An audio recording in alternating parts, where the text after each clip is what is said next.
আমার ভিডিও দেখে যাদের জ্বলে তাদেরকে বলছি আপনারা আরও জ্বলেন। আপনারা জ্বললেই কিন্তু আমার লাভ। তবে একটা কাজ করতে পারেন,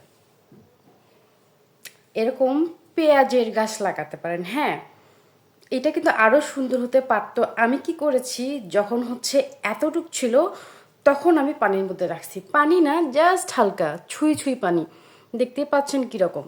সো তখন যদি রাখতাম গাছটা এরকম বেঁকে যেত না, একদম সোজা হতো।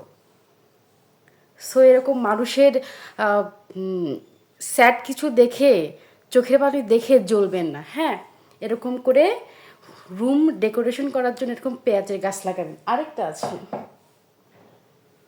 এই যে কিউট না, জাস্ট শিকড়গুলা পানিতে ডুববে, পেঁয়াজ কিন্তু না। এইভাবে রেখে দিতে পারেন, দেখতেও সুন্দর লাগবে, ভালোও লাগবে। কিউট না? এটা একটা সসের বোতল, আপনারা চাইলে এটা ডেকোরেট করতে পারেন। আমার কাছে আসলে এত সময় নাই, সো আমি এইভাবে রেখে দিয়েছি। কিউট না? Thank you. আল্লাহ হাফিজ।